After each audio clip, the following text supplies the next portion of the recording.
Assalamu alaikum wa rahmatullahi wa barakatuh. Welcome to Arabic class number 5, Arabic 101, Beginner's Arabic. Today we're going to start with chapter 4. We ended that in the previous lesson. We took just this top part about introducing harf al-jar.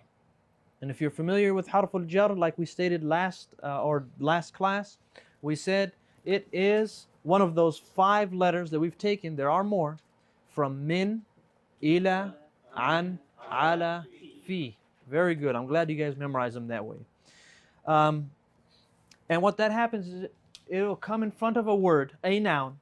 And when it comes in front of a noun, it will cause it to be ism majroor. Ism in the majroor state, which means it will either, for now, it will either end in kasra or kasratain. Okay?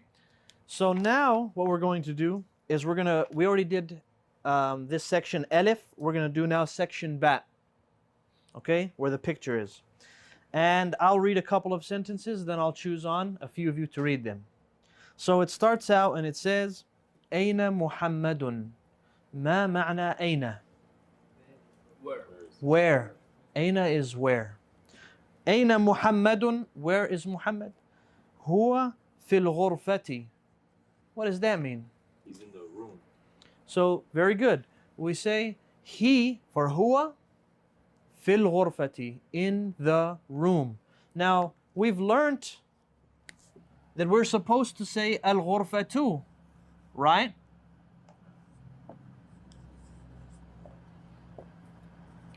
We've learned this is what we're supposed to say, al-ghurfatu, with a dhamma at the end. But like we said, if a harf jar comes before it, right? And how we read this normally, if you read them separately, you say fi al-ghurfati. If you read it together, what do you say? Go straight from the fa to the lam. Fil ghurfati. It's got to be a kasra, cannot be dhamma anymore. And what is this now called? Ism majroor. Meaning a ism, we said a noun, that is majroor, that's in the state of jar. Majroor because this is harf jar, and this is affected. Right? So that's how we describe it, is ism majroor. Can there be more things that fall under the majroor category? Like meaning it ends with kasra? Yes. There are other ways that a name can be ism majroor, right? But for now, it has to have one of these in front of it for it to become ending with a kasra. All right, let's continue.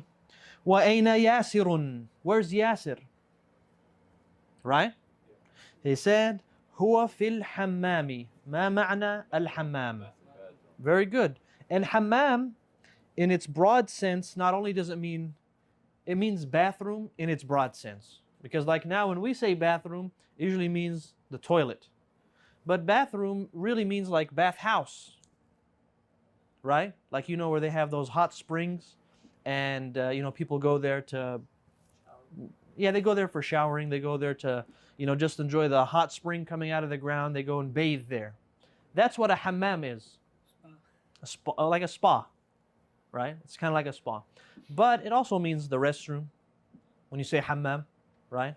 There's other words like mirhad, and I tell you that just in case sometime if you go to, overseas to make umrah or something, you might, see those signs, mirhadun, which means like the loo, the toilet, yeah? Or it might say dawaratul miyah, right? Like the water station.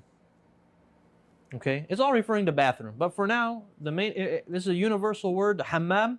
Say, where's the hammam? Everyone's going to show you the bathroom. All right? But just so you're familiar, you're like, wait a minute, we learned hammam, and every time we go overseas, we don't ever see this word hammam written. Okay, so just so you know, it's like washroom, water station. When you ask what is hammam, how are you going to say one hammam? Aina. Aina hammam? You just took aina. So what is huwa? Huwa means he. All right? It means he, and sometimes it could mean it for a masculine object. depending on context. Like if I say kitab, right? Like I'll say huwa kitabun kabir. You know kabir? Big. Yeah, I'm using simple sentences, meaning it is a big book, right? So I used huwa because this is a masculine object. So we'll have some feminine objects where we won't use huwa, we'll use hiya. So Right. what is the again? Ghurfatun again?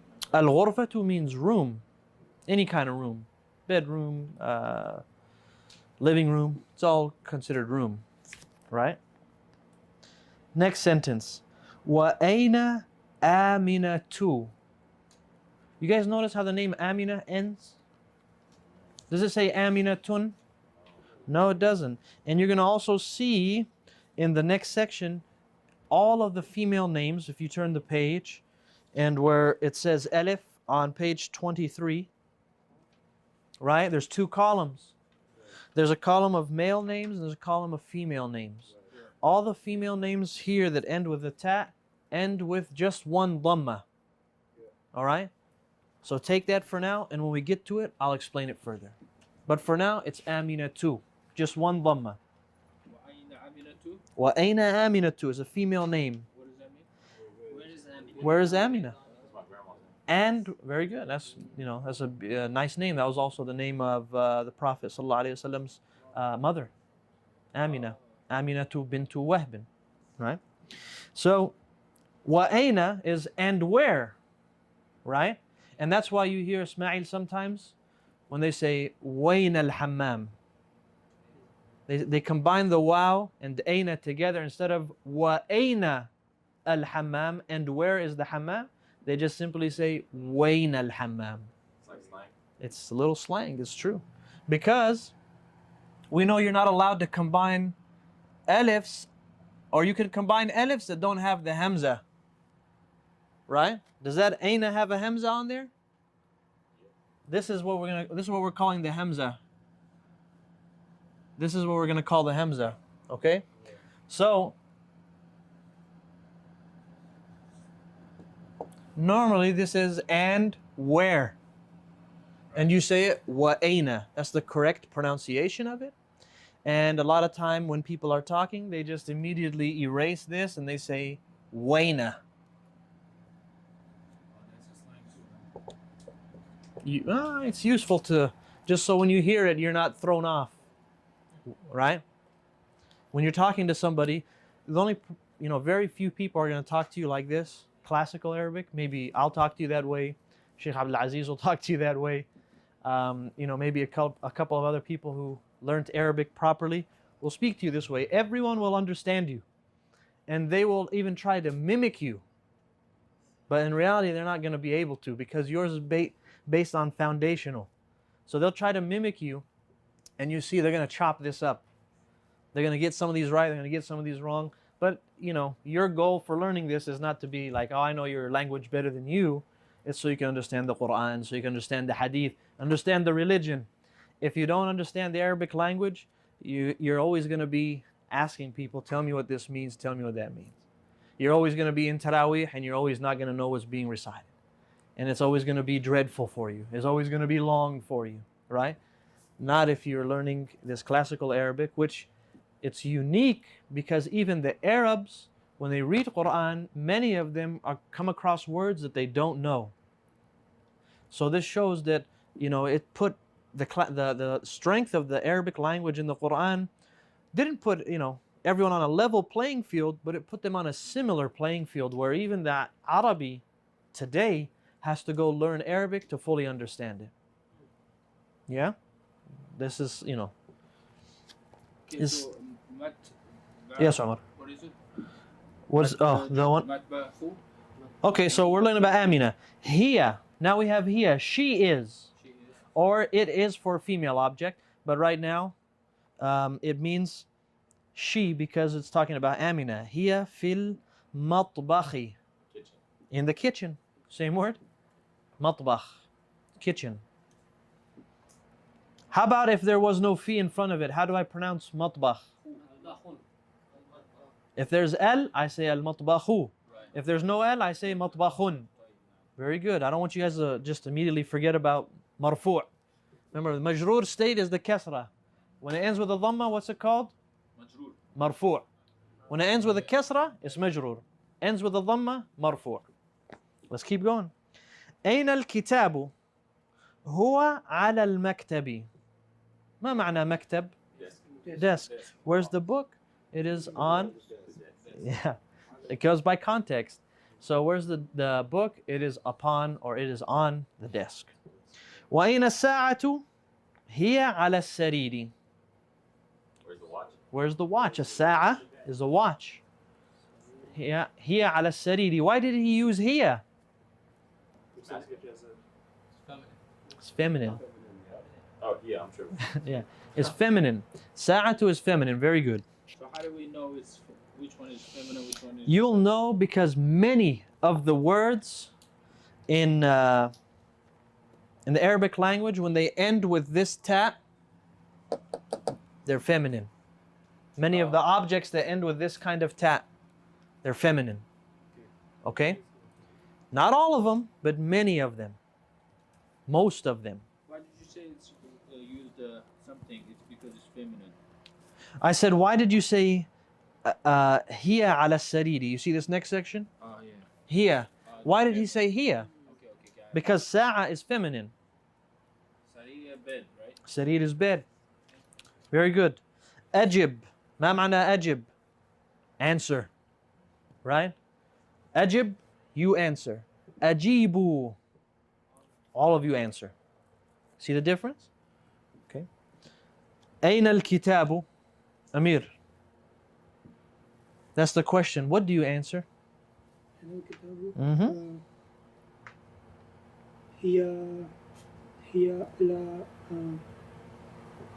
So kitab, first identify, is it male or female? Kitab, male or female? Male. So use hiya or huwa?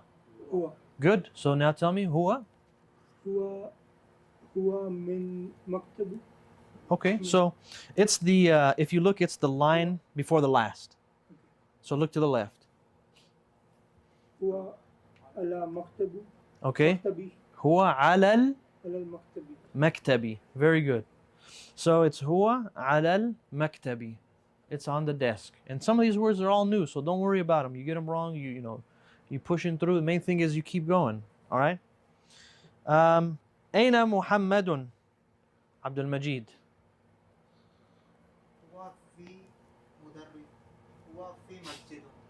Okay, you can put that on your own. Good.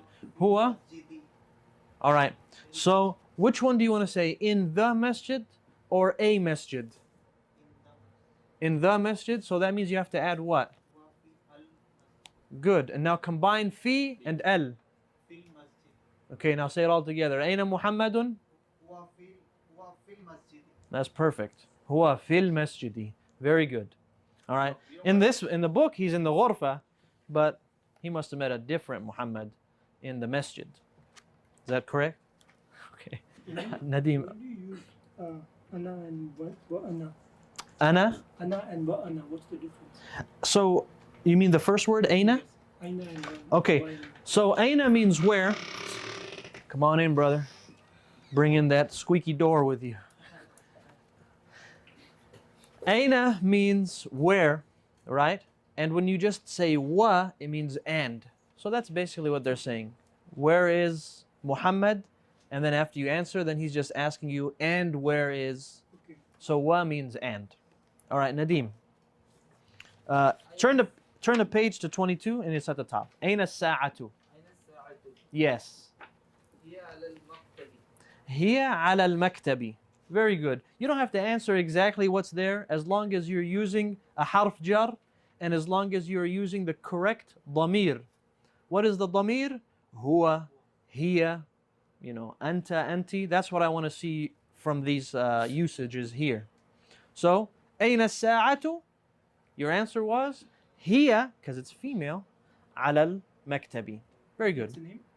What is it? What is Sa'a? Sa'a is a watch. And remember, we're using hiya even though it means she, but it means female object. Or when we say huwa, it means he, or it means male object. See how fair that is? Somebody's going to say, oh, you're objectifying women. You say female objects. No, men's objectified also in this. Huwa and hiya. Number 4. Ismail. أين ياسر right? Aina Yasirun. أين ياسر Where do you find Yasir? Where's Yasir? Aina Yasirun. You can make it up or you can use the one in the book. هو في مسجد هو في هو في what? مسجد في مسجد. Which one is it going to be? You want fi- Okay, let me get my eraser. Hold on. I got to write this on the board because second time this is coming up. So you get it right that it's majroor, that it has a kasra in there. But the confusion is, does it have 2 kasras or does it have 1 kasra? Right? So we said, Aina Yasirun, right? Aina Yasirun. That's a scene. This is, okay, that's how you write scene quickly. Aina Yasirun, and then we said, and the time I saved to tell you that was a scene, I could have just wrote a scene. 10 times. Yes. But for the future, if I do this, you know that that's a scene. Aina Yasirun, you said huwa fi, and then let's go with what you said so we can build off it and then we'll make it correct. Al-Maktabi? No, let's use masjid. You said masjid. Let's stick with masjid. Okay. So huwa fi masjid. Whenever, yeah, you said masjidi. So whenever a word doesn't have alif and lam, it will end with tanween. Meaning kasratain, dhammatain, fathatain. So if anything, this needs to say huwa fi masjidin. He is in a masjid. And that's also this is what tells us that it's nakira. It's not specified, a specific masjid. This tanween, yeah. Now, that's one way to write it, correct? What's the way that we actually want to say that he's in the masjid? Okay, good. Al-Masjidi. Al-Masjidi. And now we don't put 2 kasratain here. Because alif and lam, when they come into a word, it prevents the word from having tanween. Right? And I know we stress this a lot right now, but it's easy to forget. And especially when you're talking, it's easy to forget while you're talking. So we're going to get used to it and eventually it will stick, inshallah. All right? We cannot have tanween with a word that has alif and lam in it. All right? Because it's already ma'rifah, it's already specified, it's already definite. If it ends up having this nakira, right? Either that word is a name or it's indefinite. And why do I say it's a name? Like Muhammadun. That ends with tanween and that's specific, right? But because it's a name, it's got a different set of rules. But if you use an object and you have tanween in there, it is indefinite. It is nakira, not specified. And that's the point of adding tanween or getting rid of tanween. Is that clear? Any questions? Okay. And they also use pen, right? Pen. Yeah, they'll sometimes, because the fa also in the Arabic language is sometimes another way to say and. Yeah. It's sometimes another way to say and, or sometimes a reason to say so, right? Like فَلِمَاذَا, so why? You heard this word limada means why. So they might say وَلِمَاذَا, and why, or فَلِمَاذَا, so why. So the huruf jar, they can have more than one meaning. Even though like I showed you guys yesterday, it says in, it could be more than one. Number 6, Sayyid. No, we did 5. Did we do Aina Amina? No, it just seems like it because she was mentioned earlier. Go ahead, Sayyid. Number 5. Aina Aminatu? Hiya? Did you say ahiya or just hiya? Hiya. Okay. Hiya ala al-bayti. Why would you want to use ala instead of in? What does ala mean? She's fixing the roof then. It's correct if she's fixing the roof. But is that what you wanted to say? No. Okay, you wanted to say in. So use fi. So again, أين آمنة? هي في البيت. Excellent. All right. So that answer was not incorrect, but she had to be on top of the house. Number 7, Umar. Or I'm sorry, 6. There we go. Number 6.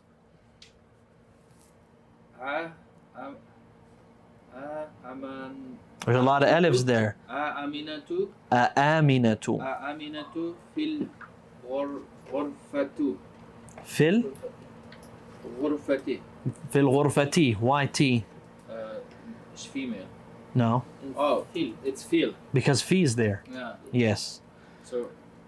So now, you said Aina Amina, or you said Aminatu fil ghurfati. So they're asking you now, right. is Amina In kitchen? No. What is ghurfati? room? Oh, room. Is Amina in the room? Amina in the room. How do you answer? Naam. Here. Mm-hmm. Here fil ghurfati. غر. هي في الغرفة. Say it again. نعم. Here fil ghurfati. Okay, just say غرفتي, but that's excellent. Very good. هي في الغرفة. Very good. Number 7. Nadim read, Abdul Majid. Ismail, you read? We'll come back to Mr. Imtiaz. Let's go to Billand. Nice and loud. الياسر في المطبخ مطبخي. Okay, so why did you want to say ياسرو and not ياسرون? I should have said un. Yeah, normally you say. I got stuck from Amina too. Okay, yeah. Only on female names, it's going to end with dhamma. On male names, it'll be dhammatain. Right? And like I said, we're going to get real soon and I'll explain it further, but there's a little bit more to it. But the general rule is, that's the general rule. أياسر. ياسر في المطبخ مطبخي. نعم. نعم ياسر في المطبخ. Good. نعم ياسر في المطبخ. Very good. قاسم. السؤال الثامن.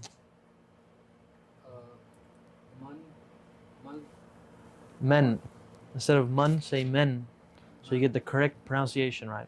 Which means who, right? Yes. Man fil ghurfati. Mm-hmm. What does that sentence mean? Men fil ghurfati. Who's in the room? Who's in the room? Who's in the room? So what do you answer? Yasir fil ghurfati. We just learned Yasir was in the matbakh, man. Get somebody else. No Yasir. Qasim, yeah. Yeah. Qasim is in. Qasim fil ghurfati. Yeah. It would still be correct. Yasirun fil ghurfati is still correct. But I want you guys to get used to expressing instead of reading what you've already memorized. So if it was a girl's name, it would still end in that ta right there? It would end in the Like if it was Amina, if you said Amina fil Amina too. Because her name ends with a ta, right? So you have to end it with the dhamma, Amina too, and not tun. The female names, they end with just one dhamma. And the male names are going to end with 2 dhammas. So you wouldn't say Amina, you would say Amina too. Yes. The reason why that you'll find that a lot of the letters are dropped is whenever we are speaking in the Arabic language, people usually end every word with sukun, right? We know this sentence, Aina, let me stand on this side. All right? Aina yasirun. Let's just take that sentence. Aina yasirun. When you talk to somebody, you won't hear them even say that fatha, aina. They'll just say ain. And they won't say yasirun, they'll say yasir. So they will say ain yasir. Even though the harakas are like this is the correct haraka. Aina yasirun. Now, the correct way in the Arabic language is that when you end your sentence, you end it with a sukun. So even though this is dhammatain, right? And there's a question mark over here, but don't worry about that. Aina Yasir. That's the correct way to say this. So if this name was different, and it was not Yasir, but rather it was, actually that's not correct, this way.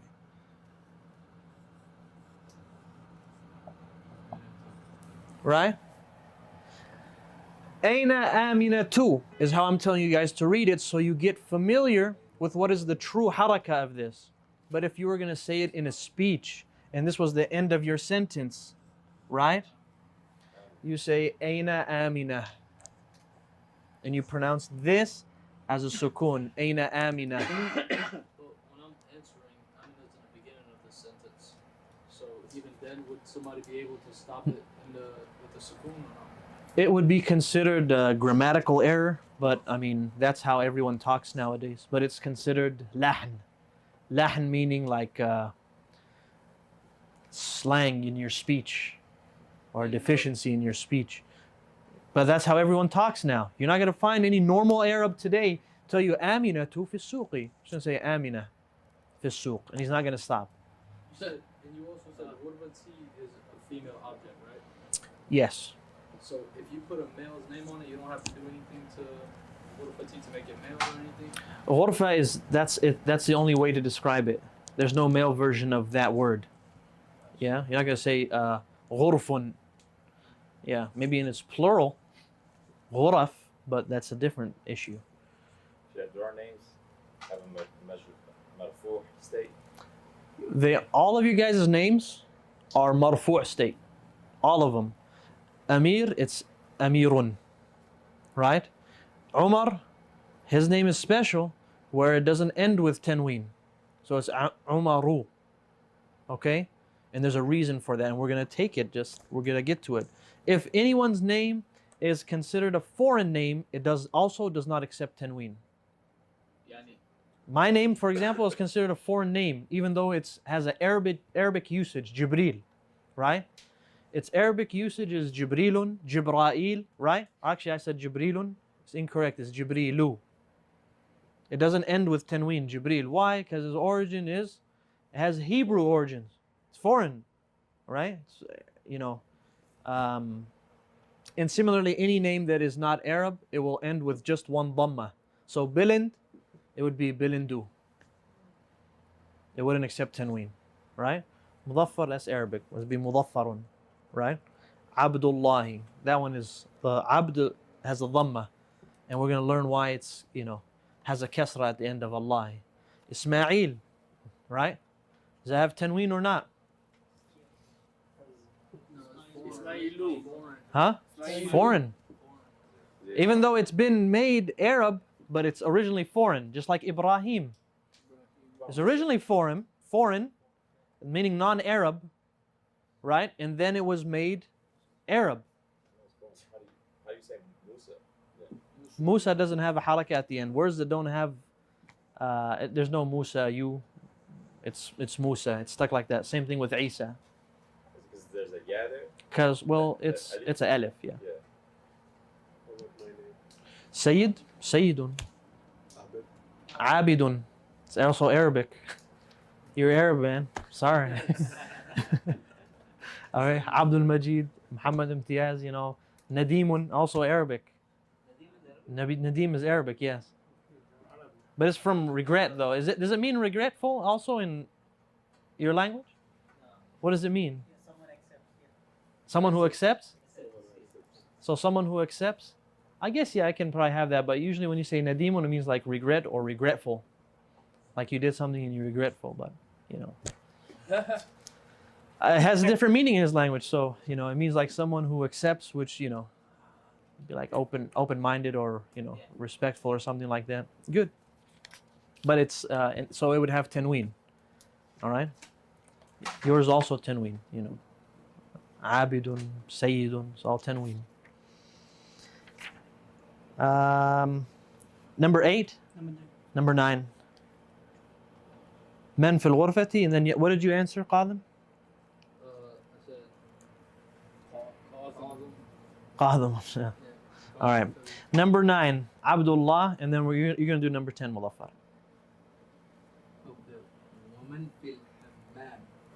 وَمَنْ فِي الْحَمَّامُ or فِي الْحَمَّامَ or فِي الْحَمَّامِ. No, I need Abdullah to tell me.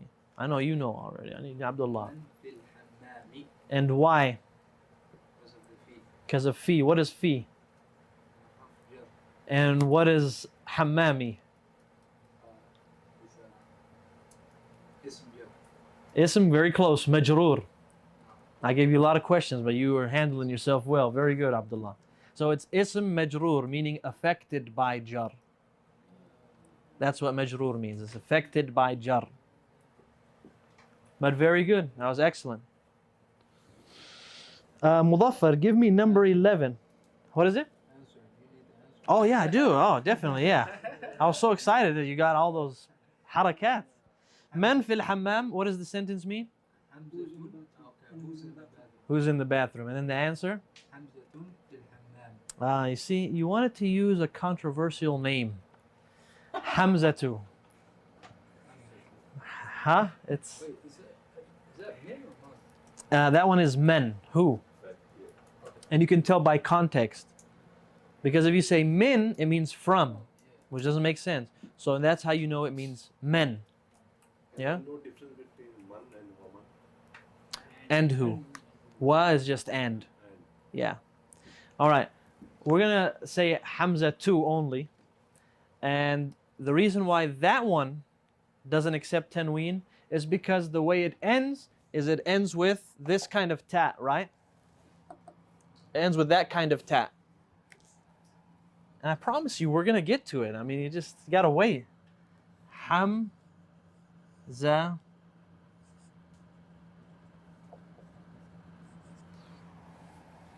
Hamzatu. If you stop, you say Hamza. You say Hamza. It's really Hamzatu.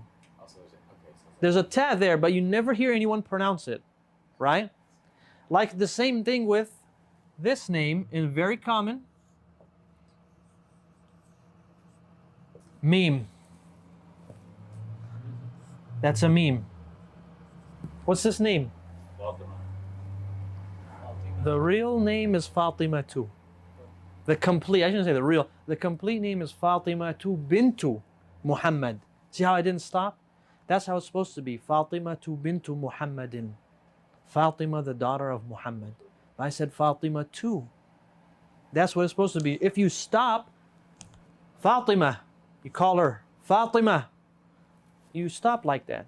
If you're going to continue your sentence, you know, Fatima tu bintu Muhammadin, the daughter of Muhammad. Then you say the ta. All right. This also, because it resembles the name of a female, like it ends the same way as a female, so it took on the same role. That's the bottom line.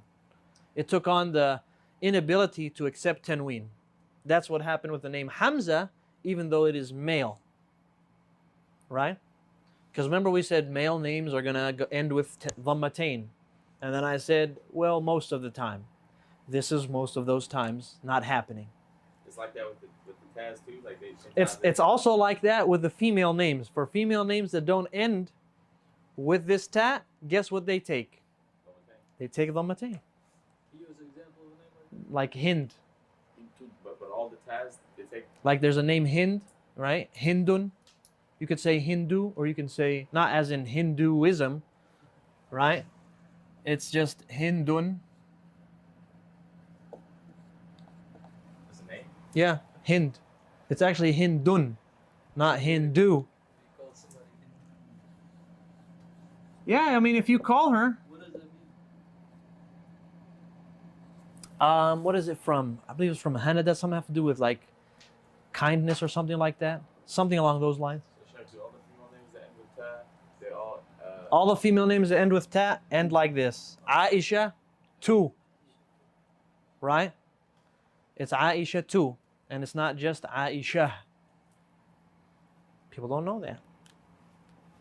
All right? The answer would be Hamzatu fil hammami. Well, yeah, since he answered like that by saying, we asked, Man fil hammami? And he said, Hamzatu fil hammami. What if somebody's name is consisting of 2 words, Like Abdullah. Abdul, yeah, like Kamilun? What is other lottery? We will take it. I want to take it with when we use calling out to people's names. Like, you know how we, like when we call somebody, we say, Ya Yasiru, Ya Muhammadu, right? So when we go into further detail to explain that, I'll explain compound names. All right. Let's move along. And what is our time, by the way? I hope we've been keeping track. We have 10 minutes. 10 minutes. Yes, Mudaffar, go ahead. 11. ماذا you caught yourself. على السرير. See how we passed the lam? Because it's shamsiyah. ماذا على السرير. It's a solar lam, right? He's supposed to do 10 though. Yeah, What is it? 10, that's why I was He's supposed to confused. do 10. So, It's too late now. He's on 11.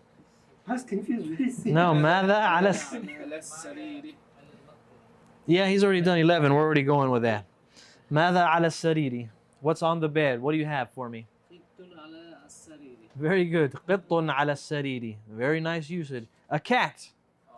He didn't say the cat, he said a cat. Very good. قط على السرير. What if you said the cat? القط. He knows his stuff now. It's good. Not القط. القط. Very good. When you keep practicing and you get used to saying it in front of everyone, you make mistakes, you're gonna do good. If you're always like scared to make, I'm gonna make a mistake, I don't want to say out loud, you're gonna be a long time till you learn. Say it out loud, make your mistakes, get it right, and keep going. Go ahead, number 10. And how do we pronounce our thals, my friend? Very good. ماذا. ماذا. Good. ماذا على. Good. And if you read it all together without stopping, read all together from ماذا. Good. And then you say مكتبو or مكتبي. المكتبي. Very good. ماذا على المكتبي. Remember, I'm teaching you guys this way. I'm sorry to cut you off. So that you know what it ends with. But when you're talking to somebody, you're not going to hear somebody say ماذا على المكتبي. They're going to say ماذا على المكتب. All right? But you need to know what's at the end of that word, and then you can stop. If they kept going, would they still say Mektebi? Yeah? If they kept going, and when people talking? I'm saying, like, even though it's like slang, would they still say Mektebi? Because they kept No, going? no. They would stop? Yeah. They would say ماذا على المكتب هناك. Oh, wow. See? مكتب هناك. They just completely obliterated every end of the word where they don't pronounce it. And Arabic language is going to disappear as a result of that. Right? And they're not going to be able to differentiate. Even at one time, I believe it happened, I forget which ayah in the Quran it was, but there was a Muslim who was reading, it happened during the Tabi'een's time. There was a Muslim reading Quran, and a kafir, a non-Muslim, heard him reading it, and the Muslim ended the haraka wrong. And the kafir corrected him because of the Arabic language, that he knew how it's supposed to end. So it shows you, just because you may know the language, right? You may not know the grammar part of the language, even though you understand what it means, right? This needs to be preserved as a whole, as a Muslim community. The Arabic language needs to be preserved in every generation. So wherever you come from, we need people to preserve the Arabic language for those communities, wherever you are. If you're from Kurdish or Afghan or Indian or Pakistan or anywhere, we need people in every community to be able to preserve it. It's everyone's responsibility. Like, you live here now, but maybe one day you go back and live in a different country, right? Maybe you teach, right?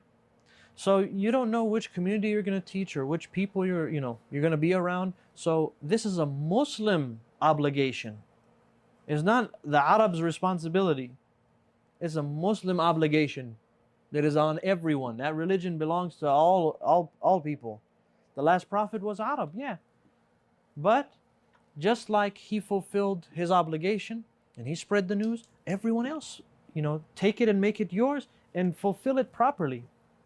And that's what I meant by everyone on the same, similar playing field as far as having to learn Arabic.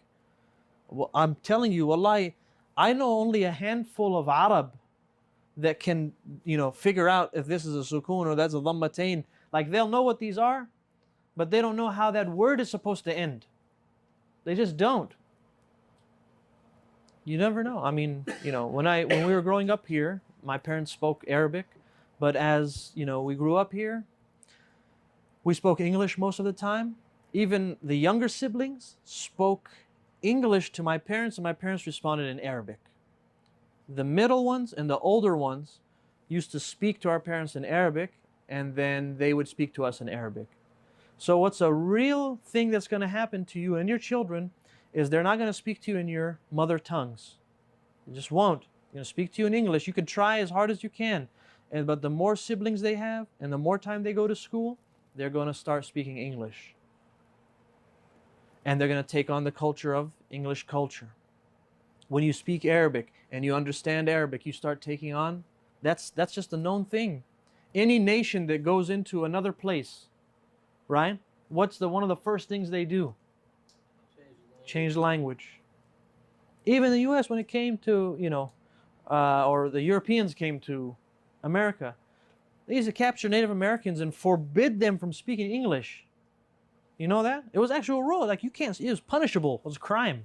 You can't speak no Native American. And that happens with any colonizing nation, whether it's the Dutch. Why do you think so many places in like Northern Africa, what do they speak? French. You think North Africa, people from North Africa are speaking French like because they wanted to? No, it was imposed, right? When it came to the Quran, this was never imposed. It was like we have Quran. If you want to understand it, guess what? You have to learn in Arabic. So people went and learned. And that's why you find many, many scholars. Are they Arab or non-Arab? Many of them, most of them are non-Arab. Can you believe that? Bukhari is Arab or non-Arab? Non-Arab. Muslim is Arab or non-Arab? Non-Arab. Abu Dawood. They're all non-Arab. And they have the most books of Sunnah in there. Either they're from Persia or Turkmenistan, or they're from Iraq, or they're all over the place, right? They're just from different places. And that's what you find, in the Islamic religion, is that people, when they wanted to be part of Islam, they learned about it, and that elevated their status, no matter where they came from. It just elevated them. You learn the religion, you learn the Quran, that's it, you're elevated. Doesn't matter where you came from. Go lead the salah. Go give the sermon because you read the Quran, right? So that's why you find it's very, very unique. What's our time? 3 more minutes. Yes, go ahead and answer. Ask the question again, because I'm sure for the last few minutes we lost it. It said, ماذا على المكتب? What is on the desk? Maktabi is a different, table is طاولة, right? Or sufra or ma'idah. Sufra, you guys know what ma'idah means, like Surah Al-Ma'idah. طاولة؟ Oh, طاولة. طاولة. طاولة. Because I was misunderstood with the tall. طويل. Yeah. Yeah. Who is it? قلم على المكتب. All right. A pen is on the desk. Very good. Simple, easy, straight to it. Who has not answered a question? Everyone done one? All right. انظروا إلى ما معنى انظروا? Look for one of you or all of you? All of you. انظروا. انظروا إلى التمرين الثاني. Right? اقرأ واكتب مع ضبط أواخر الكلمات. اقرأ واكتب. Read and write. مع ضبط.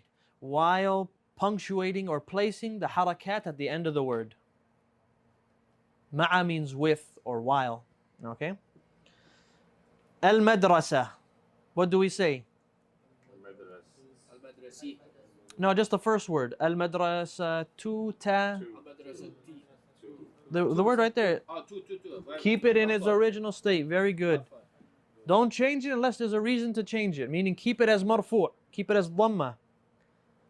If something changes it, then change it. Otherwise, keep it as a dhamma. المدرسة. في المدرسة تي. في البيت البيت.